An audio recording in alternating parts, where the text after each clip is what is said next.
What about playing WoW? How does playing WoW, or Final Fantasy for that matter, change you? Well, evidently, this video is going to tell us exactly what's been happening to us over the years. I've been playing this game since 2005, right? What has happened to Sam since 2005 of just playing World of Warcraft?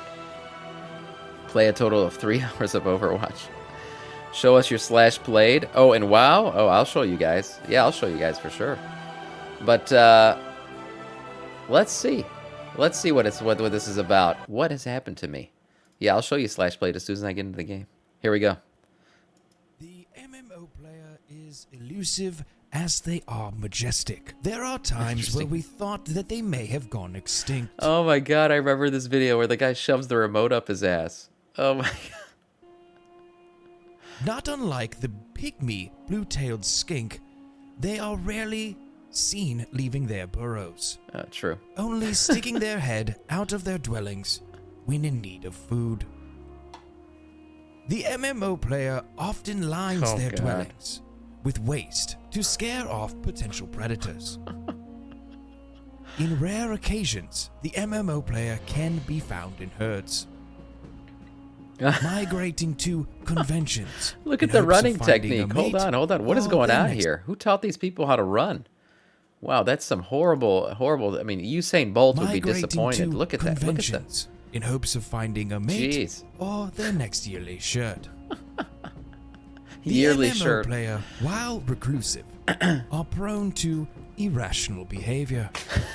If you find one in the wild... That's a cool sword, but you know what's cooler? Frostmourne. Stick around, guys. You get your chance to win. 1 point per hour. Subbing gets you 2 points. Gifting a sub gets you 2 points. Just saying. I've played MMOs for most of my life, on and off for years. My first trip into MMOs was a walk through the dark portal. Myself, like many of you, my first MMO was World of Warcraft. Same. I played the game for many years, many expansions, but eventually ended up having to walk away from the game due to real life responsibility, friends, school, all of that. If your friends pull you away from the game, they're not really your friends. I'm just saying. After years away, I end up dipping my toe back into the genre with Lost Ark, eventually landing on my main game, Final Fantasy XIV.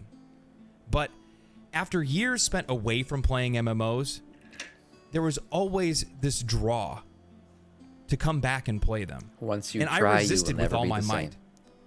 And now, after playing MMOs again, thinking back on the resistances, thinking back on the time that I spent away from MMOs, I'm sitting here wondering whether or not MMOs were good or bad for me. So that's the point of this video. Bad. We're going to Definitely explore bad. whether MMOs are good or bad for us. There's always been a lot of negative connotations to playing MMOs. We've seen them in the media. We've seen them online. We've seen them from our friends. But we also know the benefits that are there as well for MMOs. Yeah, man. So let's discuss this and see where we come out at the end. One of the most significant benefits to playing MMOs is the people. The social Players aspect, can interact with each other in real time, forming friendships and relationships that can last for years.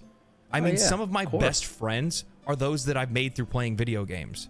Mark, the other guy on this channel, we've been friends for 17 years, starting back on Call of Duty. This sense of belonging can be especially important. Not only can you meet people in-game, but for me, MMOs have always strengthened my real-life relationships. Like, the friends that I remained friends with and the friends that I got closest to are the ones that I did Karazhan with. You know, my real-life friends that I got to play WoW. I mean, who are you going to be closer to, right? Are you going to be closer to Steve, who you only seen in math class? You know, you sit next to him and you talk about, you know, Sarah on the front of the class and how she's a cutie?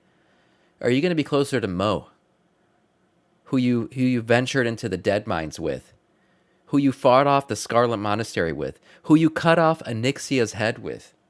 I mean, who do you think you're going to be closer to? Come on. No contest. Yeah, MMOs strengthen bonds. That's for sure. Important for those who have difficulty Sarah making Straza. friends or fitting in. I ended up marrying the ability to connect with others who share similar interests to you and hobbies can help individuals feel less who alone you and ran more from connected Murlocs to the with. world Yeah, around exactly. them. While I started playing World of Warcraft, I was every bit of an awkward teenager. Sure, I had friends. Yeah, However, I was 15. I wasn't the most outgoing person by any means. Building and maintaining social connections can be difficult for just about anyone. However, MMOs provided a safe space for me to figure out how to do that. Yeah. Those interpersonal relationship skills are developed even further when we start developing teamwork and collaboration skills. MMOs require players to work together.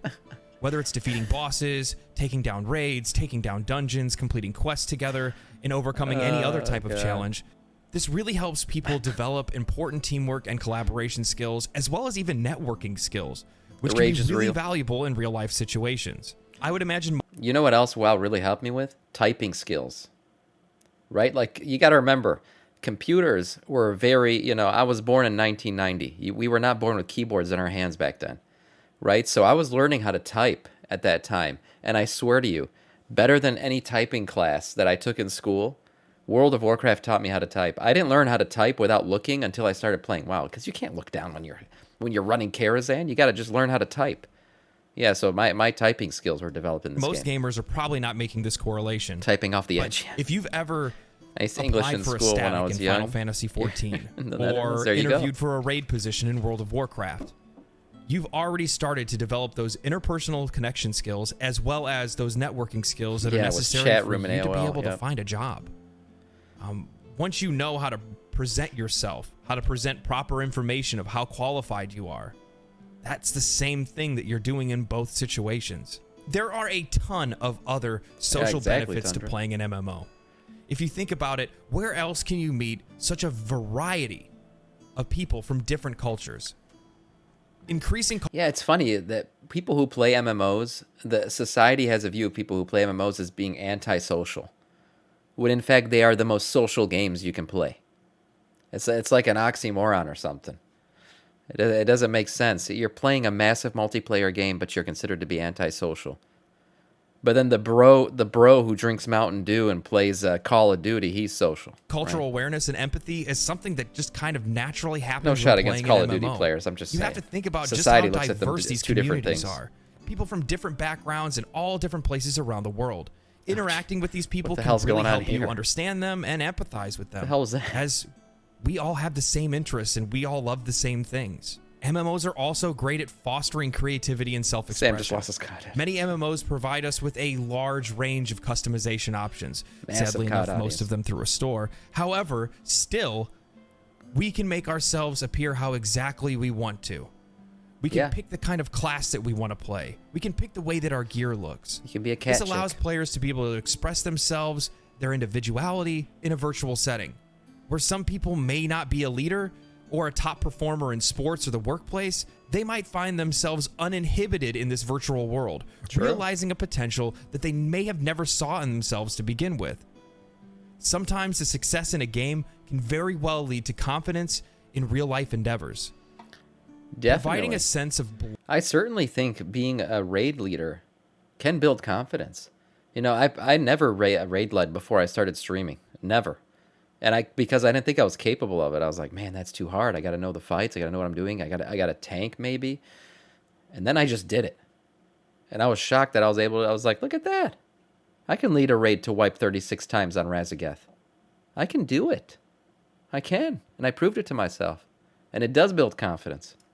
Longing and identity for many players. Their MMO character can be a source of that identity and belonging. Yeah, I agree. I think Dragonflight looks if they're better in a than Final tight-knit Fantasy community. 336 this can be particularly times. important for players that may feel isolated or marginalized in real life. Overall, playing MMOs can give you a range of social benefits, from building and maintaining social connections to fostering creativity and self-expression. Yes. Developing skills that you can easily use in the real world, whether professionally or interpersonally. It would be a major miss if we didn't discuss the major psychological benefits that we get from playing MMOs. And no, I'm not talking about those sweet loot drops. No. Those are good. I'm talking about escapism. Yeah. Newsflash, you're not the only one that plays MMOs for escapism. We do. Many It's people true. use them to unwind after a long day or distract ourselves from stress and anxiety. Yeah. In some cases, it can be even therapeutic. 100%. The ability to escape the pressures and challenges of real life can be incredibly beneficial for individuals who are dealing with mental health issues or some other form of stress. Back in 2020, It's I true. wanted to avoid all political and social anarchy. Stepping away from 2020, he's talking about COVID years. I mean, yeah, when we were on lockdown, some people, yeah, the whole thing was very stressful for a lot of people. But man, when you could go, you're in lockdown, the world's ending, Russia and the US are going to war, China's destroying Beijing. I mean, everything's happening. The world is ending. Iran's going to make nukes, and then, a nuke Kuwait and Korea's coming after your children. I don't know what's happening. But you know what wasn't happening? Nothing but quests and good times on the Onahara Plains. Right? I mean, you just relax. You don't worry about who's getting vaccinated, who's got COVID, who's voting for who's doing what. You're just questing, man. You're just a dwarf running around in the grass of the Onaharan Plains. That's what escapism is. And yes, it was very good during COVID. I used to love playing WoW during COVID. I kind of miss that time.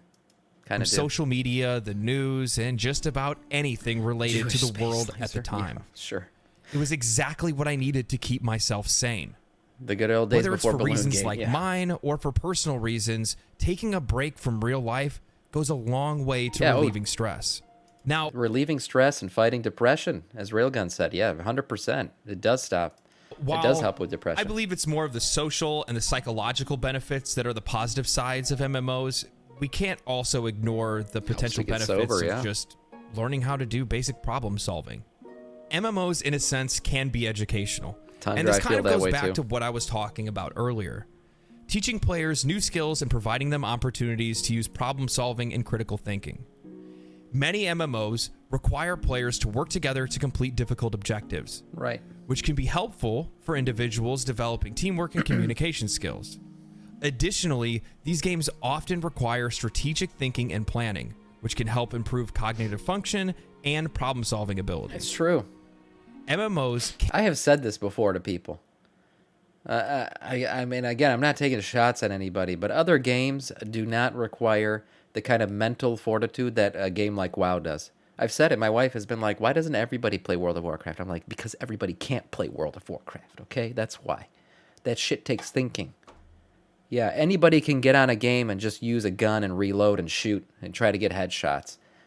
But can anybody understand the gear you need to equip? What's your best in slot? You need to enchant this. You need to flask this. You need to eat this. You need to get ready. You need to understand that if you pull the boss to this corner and face him in this direction, this is going to happen. And you got to watch out for these puddles. And you got to know when the cooldowns are going to hit. And there is way more that goes into playing a WoW than, say, playing Call of Duty. I mean, I guess all Call of Duty players are going to leave my chat today. But I'm just saying, I've told her that before. I'm like, you have to understand, Sarah. When you're playing WoW, you're IQ 4,000. It takes a lot. Not everybody can do it. Not everybody's built for it. Not everyone's willing to pay $15 a month. There's that too. can provide a better understanding of statistics But through still, parsing, the first part's a true, strong too. ability to recognize patterns through fights with bosses and raids, and shape up those typing skills while you're venting your frustrations on, about the game on Reddit or Twitter. Now, the reason why I don't think this last point is very impactful is because the majority of players are either using add-ons, they're using online strategies, and they're just really not thinking for themselves. Most players just look for the meta build, get the meta build, go to the fight, and execute the fight that they've seen on a video. Yeah. Outside of that, they're not really doing very much planning or really using any strategy. You can fight with me on that if you want, but Well. I'm being honest, as someone that has done the same thing for I don't even know how long. You still There's got smarter to study the strat and implement the strat, right? So there is still there's a learning and understanding going on there. And sometimes we've pivoted, we've understood maybe we got more melee than range. We got to do something. We got to split groups differently. We got to move somebody around. That shit happens. So, there's still some, People than me. individual Those are the people that are benefiting. learning going on. We're smooth-brained. So while there are many Sure, we're more benefits to smooth-brained, MMOs, yes. there are some pretty significant drawbacks. Oh, no. And it's about time that we got into those now. Oh, no. We have to talk about the most obvious drawback. One of the most significant issues with playing MMOs is the potential for addiction. Yeah. MMOs are designed to be immersive and engaging, and some True. players find it difficult to stop playing once they've started. This can lead to a host of issues, including neglect of responsibilities, poor sleeping habits, and lack of physical exercise. In extreme cases, this can lead to issues with your family, social issues, loss of work, developing mental health issues, or even just general health issues. Back in the day when they say everything in moderation, right? I used to play World of Warcraft, I can't tell you how many times I skipped out on Gotta figure out homework, which hunter.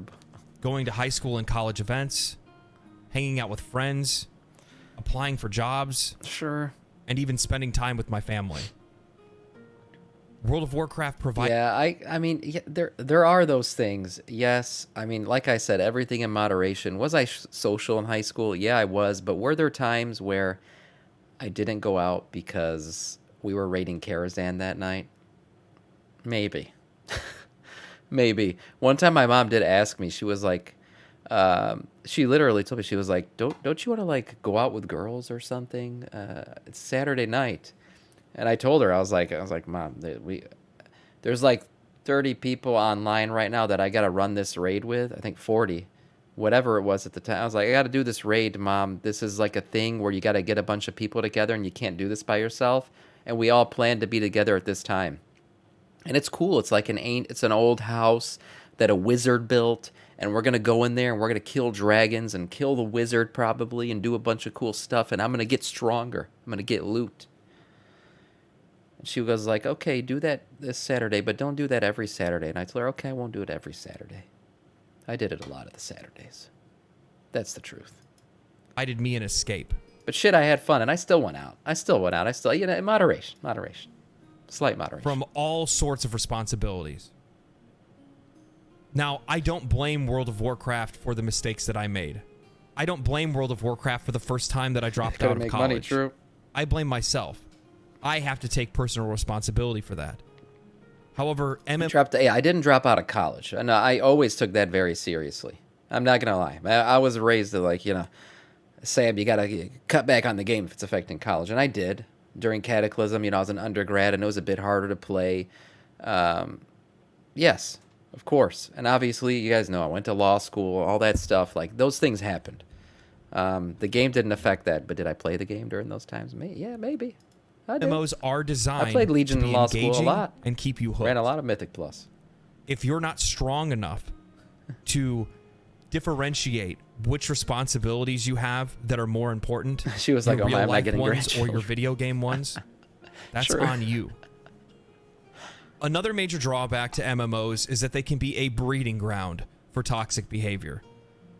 In a game that has thousands, if not millions, of players, there are bound to be some who engage in bullying, harassment, and other forms of negative behavior. This can have a significant impact on other players' mental health, causing them to feel isolated, anxious, and depressed. Yeah, this is why I've told you guys before, when we're raiding, don't bitch somebody out, right? Like, it's very obvious when someone's not carrying their weight. When someone's DPS is super low, they clearly either are undergeared or they don't know what they're doing. But what I always tell you guys is, remember, that's a person. That is not a night elf hunter. That is, that's Greg from accounting, man. He might have a family, stresses in his life, all kinds of shit going on, and he just wanted to join a raid. Don't ruin Greg's day. It's okay. We'll let Greg off easily. We'll tell him, hey, man, maybe you got to learn this fight. You got to do something different, whatever. We're not, we can't do it with you today, but come back again. You got to remember, these are people. Yeah, and certainly people's comments in-game can lead to anger and depression in real life. Additionally, the anonymity of online gaming can make it really difficult to hold individuals accountable for their behavior, especially when you're playing a game that may or may not actually act upon its ban system and reporting systems. I wasn't exposed to toxic behavior in MMOs until I played Final Fantasy XIV. Yes. Now, this is not something that is exclusive to Final Fantasy XIV. This is something that exists in all MMOs. However, this is just the first time that I was exposed to it. When I first started raiding in Final Fantasy XIV as a freshly clipped sprout, I ran into some interesting characters. Yeah. I ran into a static leader that was incredibly passive-aggressive. They wouldn't tell you that you were underperforming. I wasn't using parsing at the time, by the way. They wouldn't guide you when you were doing something wrong. Instead, they would just take to the rest of the static behind your back and say things to them that would eventually revolve around to you. Oh, that's kind of fucked up. I also had static members at another static that went to Twitter and created an entire burn book, basically, about me on their thread. Damn, constantly posting almost every single day about how much they don't like me, how much they don't want to play with me anymore, and even talking about me personally. Damn. You know what? I got one even better. Let's have some story time. Back in the Shadowbringers expansion of Final Fantasy XIV, I joined a static whose leader was a streamer. I'm air quoting because they had about 5 to 10 people watching their stream at a time. Do not join streamers, raids, or parties. Those guys are assholes. Streamers are dicks. They're horrible people. Don't do it, guys. Don't play with streamers. On my first day of tryout, my first time attempting the raid tier, while progging... Do not play with streamers. If a streamer tries to invite you to raid, do not join that raid. Just saying. The fight, for the first time ever, I was pulled into a private channel on Discord with the static leader. He told me what I can and cannot say. By the way, did you hear what he said? He said he's a 5-viewer Andy. Told me what I can and cannot say. He goes, he says he's a streamer. I was pulled into a private channel on Discord with the static leader. Nice. He told me what I can and cannot say. How I need to not embarrass him. How I need to do my absolute best. Wow, what the hell? He then gave me a speech about how great of a judge of people he is. How he sees great strength in me. This sounds more like a cult leader than a streamer. What the hell's going on? And how I need to step up to the plate. By the way, him and I have never talked before. Or met. This is our first conversation ever. All of this to fucking impress 5 people? The raid experience was I would run the other way, yes, so would I. We had a few wipes, and then we eventually cleared. My second night raiding with the static, there was an announcement in the Discord. Apparently the static leader had tried to set the moves on one of the married women in the static. Oh, it failed. He claimed everyone was out to get him. He stole everything from the free company's bank, deleted the Discord, and disbanded the static. Classy guy. Jesus. These toxic interactions can really build up over time. Whether it's stuff that is either aimed at you, or it's aimed at somebody else that you're close to, or it's just aimed around you, or it's something you see online, you start to correlate that with real-life engagement. Counsel. Whether you have the mental fortitude, or maybe you even have mental health issues, sometimes these things can be a serious detriment. For me, it's not really ever bothered me. I mean, obviously, I'm on YouTube, so I'm used to people saying some pretty heinous stuff about me. To usually, by the way, my reaction is... Keep commenting, you fools! The views, they keep rolling in because of you. Give me your hate. I feed on it! It's true. Haters are going to hate. I mean, if you put yourself out there, you're going to get... I got a negative comment yesterday that I honestly read like 3 or 4 times on my YouTube channel. And I was like, who is this person? Why did this happen to them? I'll read it to you guys after the video. Thanks for the money. The impact of MMOs on mental health is a very complex issue that depends on a great variety of factors, including somebody was very angry with me on the YouTube. Game being played, and that player's overall lifestyle. While there are many potential benefits to playing MMOs, there also are a lot of risks and significant impacts to people's lives. Whether or not playing MMOs is really good or bad for you is completely dependent on you, your habits, your personality, your lifestyle. At one time, MMOs were the last thing that I needed in my life. Today, I'm more balanced, matured. I find balance easier. Moderation. And I value my time much more than I ever did when I was younger. MMOs are designed to be a long-time investment. You can make friends, develop skills, even make a living from it. MMOs have some of the greatest experiences in gaming. True. It's up to you whether or not you can handle it. That is 100% true. So, I'm genuinely curious to hear about what you guys thought about the video, and I'm also really curious to hear about what games and what MMOs you guys are playing. We've had a pretty significant influx of new people into the channel, so I would like to get to know some of you guys. I'm playing WoW. So drop a comment down below. If you say anything hateful, it's okay. But still, I'm curious. Love you guys. It wasn't See you next me. time. I just watched and liked. Yeah, no, great video. Great video, man. Honestly, that was an awesome video. It was not what I expected. I thought this was going to be like some kind of funny troll video about WoW players and like the issues they have. But this was a great video. I love this. Legendary drops. I'll link this in the chat so you guys can follow this guy. This is pretty cool. I've never come across his videos before. I guess he does a lot of Final Fantasy content, but this was very cool.